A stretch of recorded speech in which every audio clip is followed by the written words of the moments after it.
نحمده ونصلي على رسوله الكريم أما بعد فقد قال الله سبحانه وتعالى في كلامه القديم والفرقان الحميد أعوذ بالله من الشيطان الرجيم بسم الله الرحمن الرحيم إن عدة الشهور عند الله 12 شهرا في كتاب الله يوم خلق السماوات والأرض منها 4 حرم சதகல்லாஹுல் அதீம்.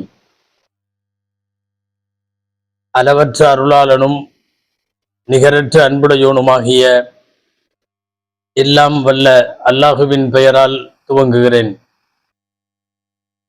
அருமை நாயகம் முஹம்மதுர் ரசூலுல்லாஹ் ஸல்லல்லாஹு அலைஹி வஸல்லம் அவர்களின் மீதும் நற்பாக்கியங்கள் நிறைந்த அவர்களுடைய உம்மத்தின் மீதும் குறிப்பாக நம் அனைவர் மீதும் எல்லாம் வல்ல அல்லாஹுவின் நல்லருள் என்றென்றும் நிறைவாக உண்டாவதாக. ஆமீன். அல்லாஹுவின் பேரருளால் புனிதமிகு ரஜபு மாதம் பிறந்திருக்கிறது. ஆங்கில புத்தாண்டும் பிறந்திருக்கிறது. பொதுவாக கால ஓட்டங்களை அல்லாஹு ஜல்ல ஷானஹு தஆலா மனிதனின் படிப்பினைக்காக ஆக்கியிருக்கிறான். காலங்கள் மாறுவதும் சுழல்படுவதும் ஆண்டும் மாதமும் வாரமும் நாளும் மணி நேரங்களும் வேக வேகமாக உருண்டோடுவதும் நம்முடைய வாழ்வை நாமே சுய பரிசோதனைக்கு உள்ளாக்குவதற்காக வேண்டி இறைவன் ஆக்கியிருக்கிறான். திருக்குர்ஆனின் பல்வேறு இடங்களில் வருகிறது, மறுமையில் எழுப்பப்படும் மனிதனிடம் நீ பூமியில் எவ்வளவு காலம் வாழ்ந்தாய் என்று அல்லாஹ் கேட்டால் அவர்கள் சொல்லுவார்களாம், ஒரு நாள் இருக்கும், அல்லது கொஞ்ச நாள், ஒரு நாளில் கொஞ்சம் வாழ்ந்திருப்போம். கம் லபிஸ்தும் ஃபில் அர்தி ஆதத சினீன், எத்தனை ஆண்டு காலங்கள் நீங்கள் பூமியில் வாழ்ந்தீர்கள்? இது அல்லாஹுவின் கேள்வி. மக்கள் பதில் சொல்லுவார்களாம், லபிஸ்னா யௌமன் நௌ பஅத யௌம் ஃபஸ்அலில் ஆதீன், ஒரு நாள் இருக்கும் அல்லது ஒரு நாள்ல கொஞ்சம் இருக்கும் என்று சொல்லுவார்களாம். திருக்குர்ஆனின் பல்வேறு இடங்களில் 60-70 ஆண்டு காலம் வாழ்ந்து முடித்த மனிதன் மறுமையில் வருகிற போது அவன் உலகிலே வாழ்ந்த வாழ்க்கை ஆக அற்பமாய் சொற்பமாய் கணக்கு சொல்லுவான் என்பது குறித்த குர்ஆன் வசனங்கள் நிறைய. ஒரு இடத்தில் அல்லாஹ் சொல்லுகிறான்,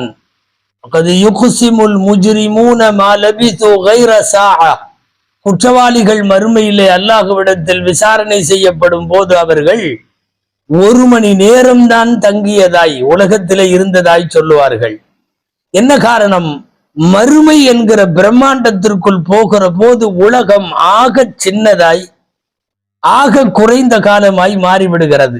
ஆக கால ஓட்டங்கள் என்பது ரொம்ப முக்கியமானது. வருஷங்களை, மாதங்களை, வாரங்களை, நாட்களை நகர்த்தி கொண்டே இருக்கிறான். இதோ இப்போது ஹிஜ்ரி ஆண்டினுடைய 7வது மாதம், சங்கைக்குரிய ரஜபு மாதம் பிறந்திருக்கிறது. 2025வது ஆங்கில புத்தாண்டும் உலகம் அடைந்திருக்கிறது. அன்பானவர்களே, வானம் பூமி படைக்கப்பட்ட நாளிலே இருந்து மாதங்களின் எண்ணிக்கை 12 என்று குர்ஆன் சொல்லுகிறது. ஆனால் அந்த 12லே 4 மாதங்கள் சங்கையான மாதங்கள், போர் தடுக்கப்பட்ட மாதங்கள், கண்ணியமான மாதங்கள், ஆயுத பிரயோகம் இல்லாத மாதங்களாய் திருக்குர்ஆன் 4 மாதங்களை சொல்லுகிறது. மின்ஹா 4 ஹுரும். 4 மாதங்களில் உங்களுக்கு தெரியும் 3 தொடர்ச்சியானவை, துல் கஅதா, துல் ஹஜ், முஹர்ரம். தனியாக அடுத்து ரஜபு மாதம்.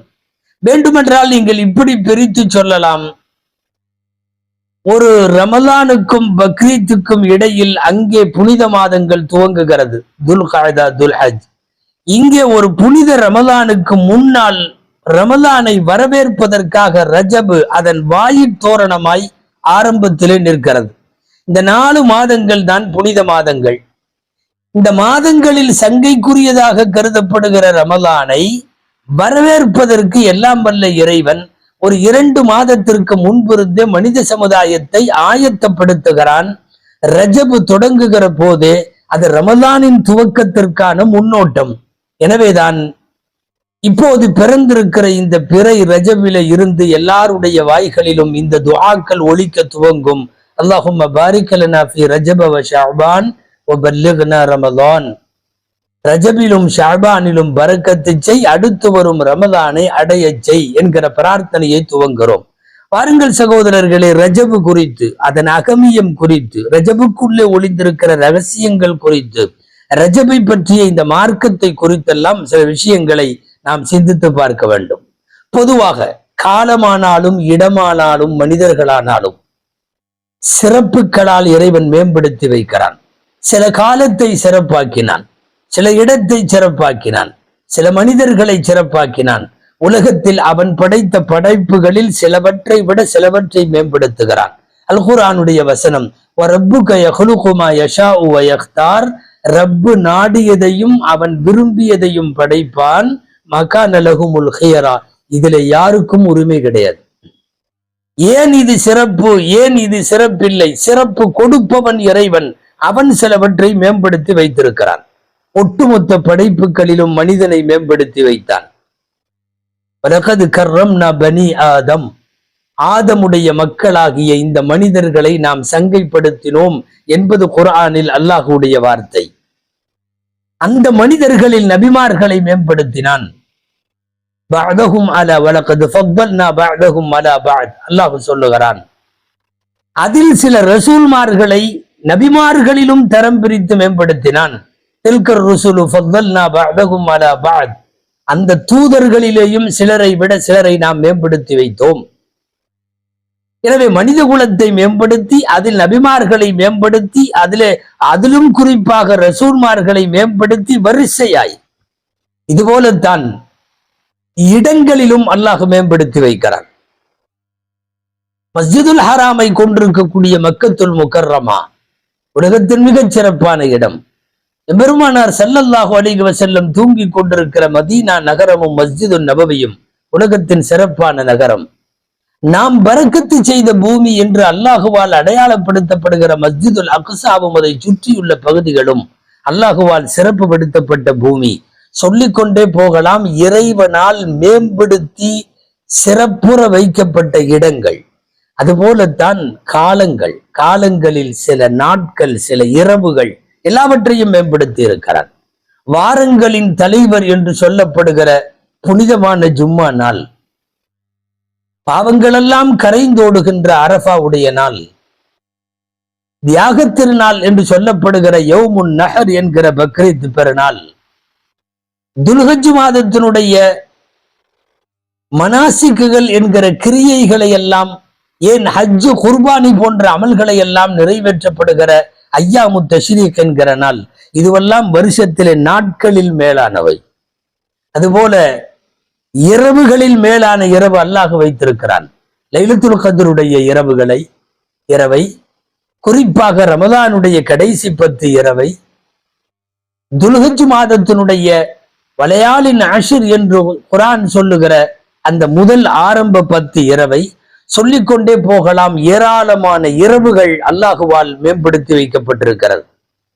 அதே போலத்தான் மாதங்களில் சிலதை விட மேம்படுத்தி வைத்த இறைவன் சுமார் 80 ஆண்டு காலங்கள் ஒரு மனிதன் நின்று வணங்கக்கூடிய நன்மையை ஒரு ரமலானுக்கு தந்து மாதங்களில் ரமலானை மேம்படுத்தி வைக்கிறான். ரமலானுக்கு பின்னால் சங்கையான 4 மாதம், அந்த 4 மாதத்திலே ஒரு மாதம் தான் தனித்த மாதம், சிறப்பிற்குரிய மாதம், வரலாற்று தரவுகளை எல்லாம் தன்னுள்ளே பொதிந்து வைத்திருக்கிற மாதம் ரஜபுடைய மாதம். ரஜபுக்கு ஒரு பெயர் உண்டு, ரஜபே முதர் என்றதற்கு பெயர். முதர் என்பது ஒரு கோத்திரம், அது ஒரு குடும்பம் அரபு நாட்டில்.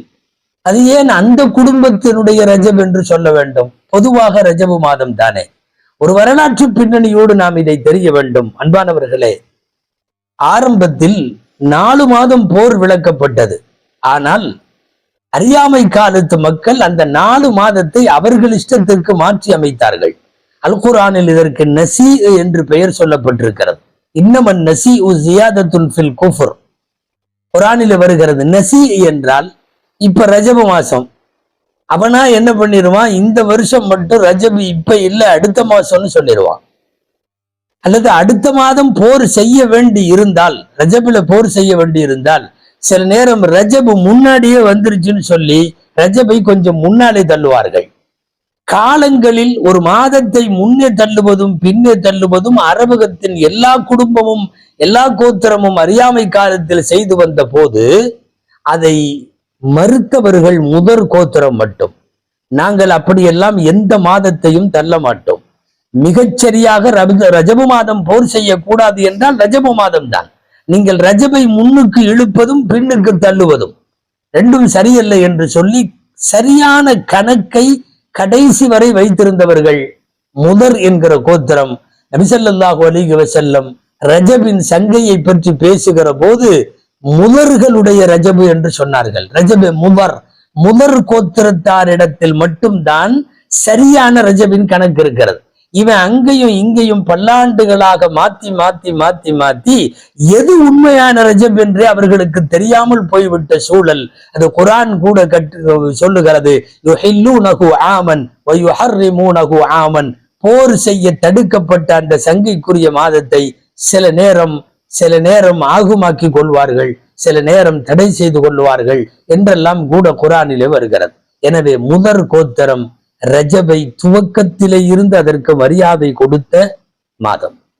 அன்பானவர்களே, ரஜபு மாதம் என்னென்னவெல்லாம் நடந்தது, இந்த மாதத்தின் அகமியம் குறித்து நிறைய நாம் சிந்திக்க வேண்டும். முதலில் ஒரு செய்தி, இஸ்லாத்தினுடைய வரலாறு வாசித்தவர்களுக்கு தெரிந்திருக்கும். இஸ்லாமிய வரலாற்றில் மிகப்பெரிய அளவு நிறைந்திருக்கிற வரலாறில் ஒன்று அபிசீனியாவை நோக்கி சஹாபாக்கள் ஹிஜ்ரத் செய்த பயணம். மக்காவின் துவக்க நேரம், இஸ்லாமின் ஆரம்ப நேரம், பிரச்சாரம் தடுக்கப்பட்டது, தொடுவது தடுக்கப்பட்டது, குர்ஆன் ஓதுவதும் கேட்பதும் தடுக்கப்பட்டது, மீறுவோர் அடிக்கப்பட்டார்கள், துன்புறுத்தப்பட்டார்கள்.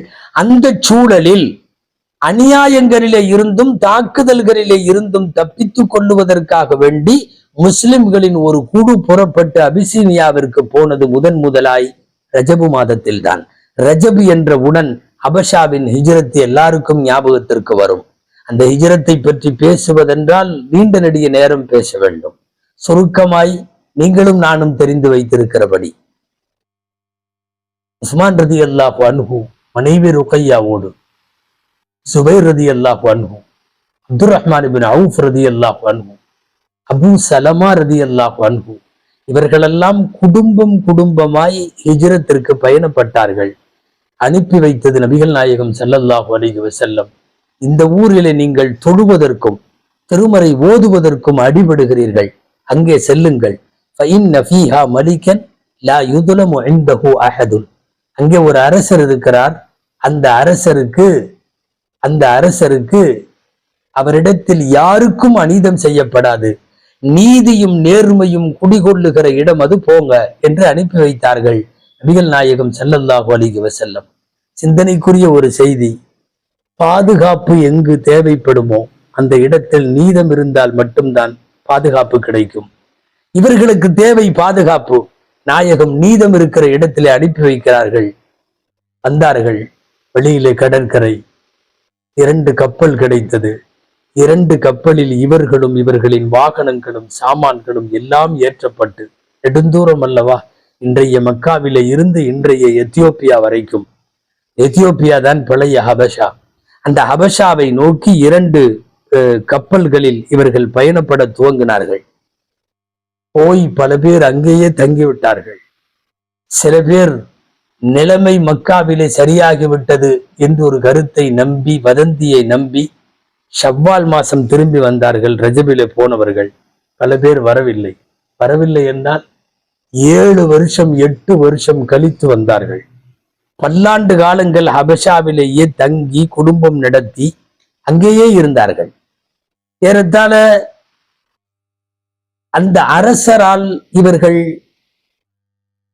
அனுமதிக்கப்பட்டு ஆசிர்வதிக்கப்பட்டு அழகாக இடம் கொடுக்கப்பட்டு சிறப்பான வாழ்க்கை வாழ்ந்தார்கள். வரலாறு வருகிறது, ஜாஃபர் இப்னு அபி தாலிப் ரலியல்லாஹு அன்ஹு அவர்களுடைய தலைமையில் கைபர் போர் நடந்த போதுதான் அங்கே இருந்து சில பேர் நேராக மதீனாவிற்கு வந்தார்கள். வரலாற்று சிறப்பு மிக்க இந்த ஹிஜ்ரத் நடந்தது புனித ரஜபு மாதம். ரஜபினுடைய மிக ஈரமான வரலாறுகளில் ஒன்று ஹபஷாவை நோக்கிய ஹிஜ்ரத் என்பது. அந்த அரசர் அப்படிப்பட்டவர்.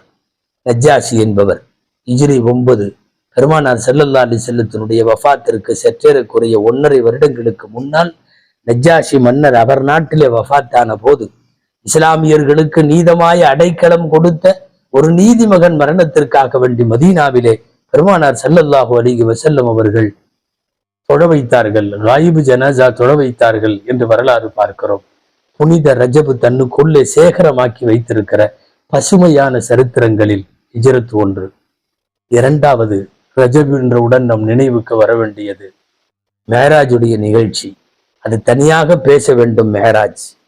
மெஹராஜ் என்றது ஒற்றை வரியில் பெருமானாரின் விண்ணுலக பயணம் என்று சொல்லுவதை விட இந்த உம்மத்திற்கு ஐவேளை தொழுகை கடமை என்கிற ஒரு மாபெரும் பாக்கியத்தை கொண்டு வந்து கொடுத்த இரவு மெஹராஜ் இரவு.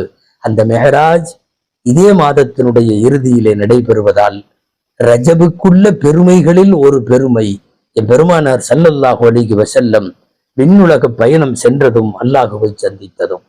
அன்பானவர்களே, மூன்றாவது ரஜபில் ஈரமான வரலாறுகளில் இன்னமும் நினைவை விட்டு அகலாமல் நிற்கிற வரலாறு இஸ்லாமிய வரலாறு தபூக் என்கிற ஒரு போர். எம்பெருமானார் ஸல்லல்லாஹு அலைஹி வஸல்லம் ஆயுளிலே கலந்து கொண்ட கடைசி போர். வேற வார்த்தையில சொன்னா இதுபோல் கஷ்டமான போர் இல்லை என்று எல்லா வரலாற்று ஆசிரியர்களும் எழுதுகிறார்கள். குர்ஆன் கூட ஒரு இடத்தில் ஃபி சாஅத்தில் உஸ்ரா கஷ்டமான நேரத்தில் நடைபெற்ற போர் என்று சொல்லுகிறது. உண்ண உணவில்லாமல், உடுத்த உடையில்லாமல், ஏன் சரியான வாகனம் இல்லாமல் கடும் வெயிலில் பயணப்பட்டு போன தபூக்கு போன்ற ஒரு வரலாற்றில் கடுமையான நெருக்கடிக்குள்ளான போர் எதுவும் இல்லை. பெருமானார் ஸல்லல்லாஹு அலைஹி வஸல்லமுடைய போர். வாரி வாரி வள்ளல்களெல்லாம் வாரி வழங்கிய போர் அந்த போர். ஒட்டுமொத்தமாக ஒரு படைக்கு தேவையான 3 பங்கு செலவில் 2 பங்கை ஏற்றுக்கொண்டவர்கள் உஸ்மான் ரலியல்லாஹு அன்ஹு. யார் யார் எவ்வளவு செலவழித்தார்கள் என்கிற பட்டியலுக்குள்ளே போனால் தபூக் போர் நீண்டுவிடும். நாம் சுருக்கமாய் முடிப்போம். பாதி வீட்டை காலி செய்து வந்த உமர் ரலியல்லாஹு அன்ஹு இந்த போருக்குத்தான் சொத்திலே 2/3 பகுதியை கொடுத்தது உஸ்மான் ரலியல்லாஹு அன்ஹு இந்த போரில் தான். ஏன், நான் வீட்டில் அல்லாஹ் ரசூலை தவிர எல்லாத்தையும் கொண்டு வந்துட்டேன் என்று சொல்லி வீட்டை காலி செய்து கொண்டு வந்து அபூபக்கர் ரலியல்லாஹு அன்ஹு பெருமானாருக்கு முன்னாலே வைத்தது இந்த போருக்காகத்தான். இந்த தபூக் போர் இஸ்லாமிய வரலாற்றில் நீக்கமர நிறைந்திருக்கிற போர். இந்த போரில் தவிர்க்க முடியாத வரலாறு. ஹஜ்ரத் உமர் ரலியல்லாஹு அன்ஹு, அபூபக்கர் ரலியல்லாஹு அன்ஹு எப்போதுமே அவர்களுக்குள் ஆரோக்கியமான போட்டி இருந்தது நமக்கு தெரியும். பாதி வீட்டை காலி செய்து வைத்து கொண்டு வந்து வைத்த உமர் ரலியல்லாஹு அன்ஹு மிச்ச பாதி வீட்டுல இருக்கு. ஆனால் அபூபக்கர் ரலியல்லாஹு அன்ஹு ஒண்ணுமில்லை வீட்டில். வீடு காலி செய்யப்பட்டு கொண்டு வந்து அனைத்தும் வைக்கப்பட்டு விட்டது. காலி செய்து வீட்டை கொண்டு வந்து வைத்தாலும் கொஞ்சமாக இருக்கிறது. பாதி வீடு காலி செய்து வந்த உமர் ரலியல்லாஹு அன்ஹு வைத்திருக்கிற காணிக்கை கொஞ்சம் பெருசாக இருக்கிறது. யார் யார் எவ்வளவு நன்கொடை கொடுத்தார்கள் என்று பெருமானார் கேட்கிற போது அபூபக்கரின் கொஞ்சத்தை விட நம்முடையது பாதி வீடு அதிகமாக இருக்கிறது என்று உள்ளுக்குள் நினைத்து கொண்டிருந்த உமர் ரலியல்லாஹு அன்ஹு அவர்கள் இன்னைக்கு வாழ்க்கையிலேயே அபூபக்கரை ஜெயிக்கிறோம் என்று நினைத்து கொண்டிருந்த போதுதான் நாயகம் ஸல்லல்லாஹு அலைஹி வஸல்லம் வந்து அந்த போருக்காக தரப்பட்ட கொடைகளை எல்லாம் பார்த்தார்கள்.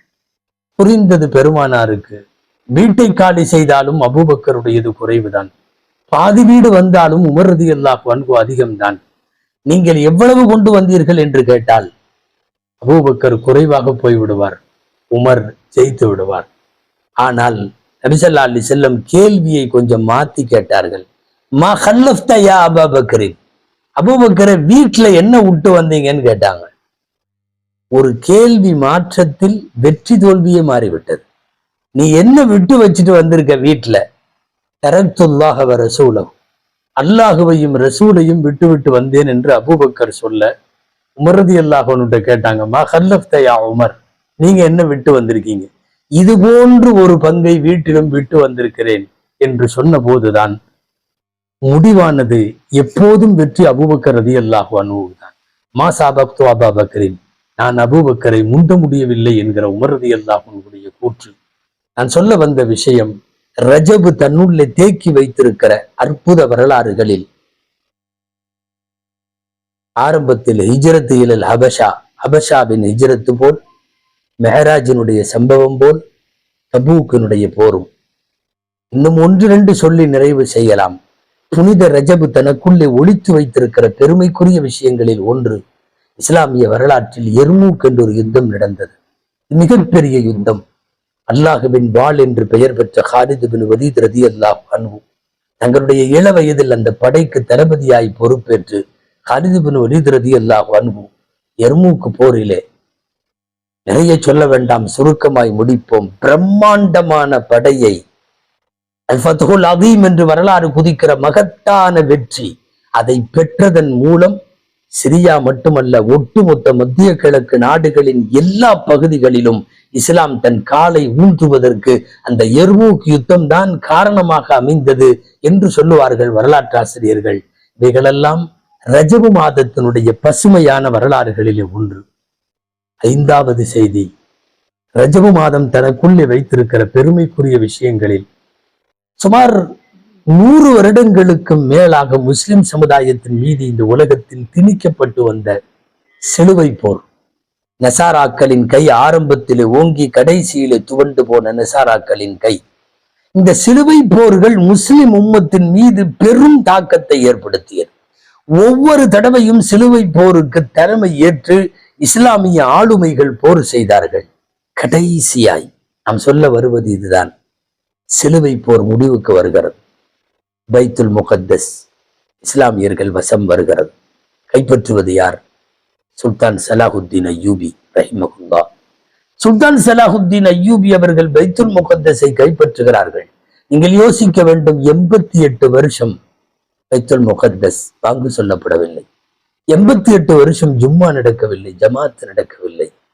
அப்படியே பூட்டப்பட்டு இஸ்லாமியர்களுடைய புனித சின்னத்தை தங்களுடைய ஆக்ரோஷமான கரங்களால் கட்டி வைத்திருந்த நசாராக்களை சிலுவை போரில் வெற்றி கொண்டதன் மூலம் ஓட ஓட அந்த மண்ணிலே இருந்து விரட்டி பைத்துல் முகத்தஸ் சாவியை வாங்கி கொண்டு சுல்தான் சலாஹுத்தீன் அய்யூபி அவர்கள் பைத்துல் முகத்தஸின் கதவை திறந்து உள்ளே தொழுவதற்காக முஸ்லிம்களுக்கு அர்ப்பணித்தது ரஜபு மாதத்தில், அதுவும் மெஹராஜ் இரவில். வேறு வார்த்தையில் சொன்னால், எந்த மெஹராஜ் இரவில் எம்பெருமானார் பைத்துல் முகத்தஸில மஸ்ஜிதுல் அக்ஸாவிலே இமாமத்து செய்ய நபிமார்களுக்கு தொழ வைக்க நுழைந்தார்களோ, அதே இரவில்தான் சுல்தான் சலாஹுத்தீன் அய்யூபி கால ஓட்டத்தில் அந்த இஸ்லாமியர்களின் கரங்களில் மஸ்ஜிதுல் அக்ஸாவை ஒப்படைத்தது. செங்கைக்குரிய ரஜபு மாதம். ரஜபு மாதம் என்றவுடன் நீங்கள் வெறுமனே ஏதோ ரம்ஜான் வரப்போகுது அதுக்காக துவா செய்வாங்க போல தெரியுது என்று ரமலான் வரவேற்போடு சுருக்கிவிட முடியாது. இத்தனை சம்பவங்களையும் உள்ளடக்கி வைத்திருக்கக்கூடிய ஆற்றல் பெற்ற ஒரு மாதம் ரஜபு மாதம். நிறைய பெரியவர்களை, நல்லோர்களை, நாதாக்களை, வழிமார்களை, சட்டமேதைகளை இந்த உலகம் தன் பக்கம் ஆகரத்துக்கு ஈர்த்து கொண்ட மாதமும் ரஜபு மாதம். சில காலமே ஆண்டாலும் பெயர் போற்று இஸ்லாமிய உலகை ஆண்ட ஹலீஃபா, அமீருல் முஃமினீன், நேர்வழி பெற்ற ஹலீஃபா, 2வது உமர் என்றெல்லாம் அழைக்கப்பட்ட உமர் இப்னு அப்துல் அசீஸ் ரலியல்லாஹு அன்ஹு அவர்கள் மறைந்தது ரஜபிலே. ஒட்டுமொத்த ரஜப் உமர் இப்னு அப்துல் அசீஸ் ரலியல்லாஹு அன்ஹுடைய காலத்தில் உலகத்திற்கே சோக செய்தியாக அது வந்தது. குறைந்த வயதிலே மாண்டு போன 4 கலீஃபாக்களுக்கு பிறகு சுன்னத்துல் ஜமாத்தின் சில மார்க்க அறிஞர்கள் 5வது ஹசன் ரலியல்லாஹு அன்ஹு, 6வது உமர் இப்னு அப்துல் அசீஸ் ரலியல்லாஹு அன்ஹு என்று எழுதுவார்கள். அமீருல் முஃமினீன் என்கிற பெயருக்கு எல்லா தகுதிகளையும் பெற்ற உமர் இப்னு அப்துல் அசீஸ் அவர்கள். ஏன் நீங்களும் நானும் நன்கறிந்திருக்கிற வரலாறு உனக்கு தெரியுமா? தெரியும் என்று நினைக்கிறேன். இமாமுல் ஆலம் அபூ ஹனீஃபா ரஹ்மத்துல்லாஹி அலைஹி ஒரு ரஜபிலே தான் தங்களின் உயிரை நீத்துக் கொண்டார்கள். அவர்களுடைய உயிர் போனது, அல்லாஹ் அவர்களை அழைத்து கொண்டான். ஏன்? இமாமுல் ஆலம் அபூ ஹனீஃபா ரஹ்மத்துல்லாஹி அலைஹி வஃபாத்தான நாளிலே இமாம் ஷாஃபி ரஹ்மத்துல்லாஹி அலைஹி பிறந்தார்கள் என்று நமக்கு தெரியும். உலகத்திலேயே தன் இல்மாலும் அறிவாற்றலாலும் உலகத்தையே ஈர்த்த இமாம் ஷாஃபி ரஹ்மத்துல்லாஹி அலைஹி ரஜபின் கடைசி நாளில் தான் அவர்களும் வஃபாத்தானார்கள். இந்த உலகத்தின் 2 பெரும் இமாம்களான இமாமுல் ஆலமும் ஹனீஃபா ரஹ்மத்துல்லாஹி அலைஹி அவர்களும் ஷாஃபி ரஹ்மத்துல்லாஹி அலைஹி அவர்களும் எல்லாம் வஃபாத்தானது ரஜபில்.